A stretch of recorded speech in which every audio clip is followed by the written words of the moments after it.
Olá, meus queridos amigos e meus irmãos do canal O Retorno da Glória. Um bom dia, uma boa tarde ou uma boa noite para vocês, dependendo, é claro, do horário que vocês estão assistindo a mais esse vídeo. E o meu desejo é que a graça do Senhor Jesus esteja sobre todos vocês e que o Espírito Santo encha seus corações daquela santa e bendita alegria que só os filhos do Senhor podem desfrutar. Amém? E antes de irmos ao nosso vídeo de hoje, não se esqueçam de deixar aí o seu like e, é claro, aqueles que quiserem, deixe também o seu pedido de oração, pois diariamente eu tenho orado por esses pedidos que são feitos aqui no canal. E, queridos, juntem-se a mim em oração para que Deus atenda a cada uma das súplicas que são constantemente deixadas aqui, ok? Bom, a Declaração de Independência dos Estados Unidos é um documento considerado lendário para os norte-americanos e ele foi assinado no dia 4 de julho de 1776 pelos representantes das 13 colônias que formavam ali a América do Norte. Contudo, nos últimos dias, o conteúdo da Declaração de Independência dos Estados Unidos acabou entrando em choque com as políticas anti-discurso de ódio da plataforma do Facebook. O que aconteceu? Que um jornal ali do Texas decidiu publicar então algumas partes da Declaração de Independência dos Estados Unidos e tudo estava ocorrendo muito bem, até que foram publicados os parágrafos 27 e 31, os quais logo em seguida foram excluídos pelo algoritmo do Facebook porque apresentavam as palavras índios selvagens. Bom, depois de algum tempo, a plataforma do Facebook entrou em contato com o jornal, pedindo ali desculpas pelo que havia ocorrido e em seguida republicaram as postagens que haviam sido excluídas. E depois disso, um dos diretores do jornal, ele fez então uma brincadeira irônica, dizendo que talvez Thomas Jefferson, que é o autor da Declaração da Independência dos Estados Unidos, em vez de ter escrito índios selvagens, seria melhor que ele tivesse escrevido nativos americanos em um estágio desafiador de desenvolvimento cultural. Bom, essa situação seria cômica se não fosse trágica, porque por mais que esse mal-entendido foi resolvido, a verdade é que daqui para frente a liberdade de expressão, principalmente no tocante às verdades bíblicas, será mais e mais estigmatizada como discurso de ódio. E dizem as Escrituras: bem-aventurados sois quando por minha causa vos injuriarem e vos perseguirem e, mentindo, disserem todo mal contra vós. Regozijai-vos e exultai, porque é grande vosso galardão nos céus, pois assim perseguiram os profetas que viveram antes de vós. Queridos, a realidade que nós temos vivido no século XXI é que pouco a pouco a liberdade religiosa tem sido retirada dos cristãos, mesmo nos Estados Unidos, que até então era considerado o país modelo no tocante à liberdade de expressão e o livre exercício da fé. Mas hoje, o que vemos é a mídia, as empresas, as confederações e várias ONGs se unindo a fim de lutarem e protestarem contra o que eles chamam de discurso de ódio.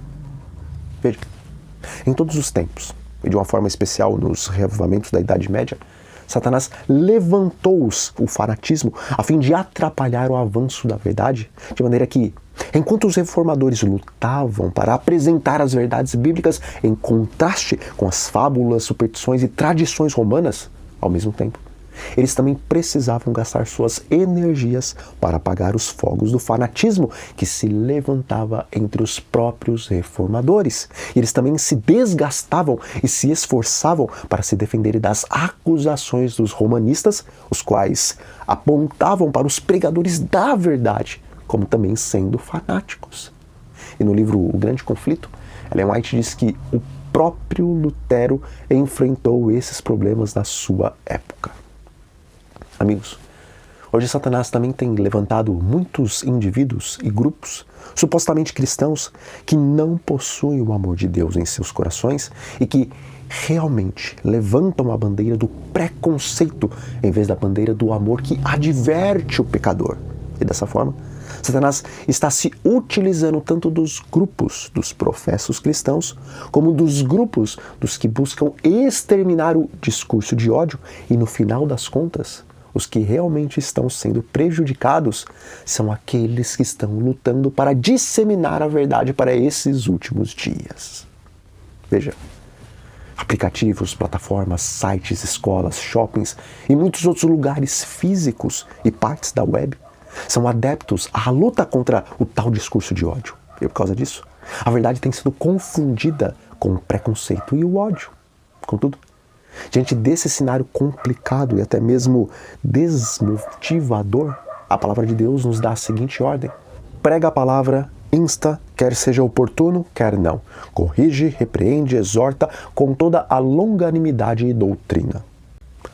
Queridos, embora o próprio Satanás esteja levantando a tese e a antítese, os fanáticos com seus discursos absurdos e destituídos de amor, e também os liberais que lutam não por liberdade, mas por uma libertinagem abominável aos olhos de Deus, ainda assim, Deus continua chamando homens e mulheres para participarem do remanescente fiel, o qual pregará a pura verdade e a sã doutrina, a qual aborrecerá tanto os fanáticos como os liberais, pois haverá tempo em que esses ambos grupos não vão suportar a sã doutrina, mas pelo contrário, eles se cercarão, e na verdade já estão cercados, de mestres, gurus, ativistas, pastores, pastoras, líderes sindicais e políticos, segundo suas próprias cobiças, como que sentindo coceira nos ouvidos, e dando atenção a esses líderes com seus enganos, eles se recusarão a dar ouvidos à verdade e preferirão se entregar às fábulas. Contudo, Deus nos tem chamado para sermos sóbrios em todas as coisas e neste momento difícil da história do grande conflito e daqui para frente. Deus tem nos chamado para suportarmos as aflições enquanto fazemos o trabalho de evangelistas que devem cobrir cabalmente o seu ministério. Amigos, a verdade sem o amor é só a verdade e não tem poder para transformar corações. Mas hoje, Deus chama homens e mulheres a fim de pregarem a verdade com amor, sem temer as consequências. Contudo, sejamos simples como as pombas e prudentes como as serpentes. Bom, nós vamos ficando por aqui. Mas antes, vamos fazer uma oração. Senhor, nosso bom Deus e nosso Pai, santo e eterno é o teu precioso nome. Pai, Satanás tem levantado dois grupos e tem feito com que esses disputem entre si, de maneira que os reais prejudicados são os que disseminam tua verdade. Senhor, nos ajude a sermos prudentes como as serpentes, a fim de não levantarmos o ódio daqueles que não amam a sua verdade, mas ao mesmo tempo nos ensine a pregar toda a verdade com palavras claras e simples. Isso nós te pedimos em nome de Jesus. Amém.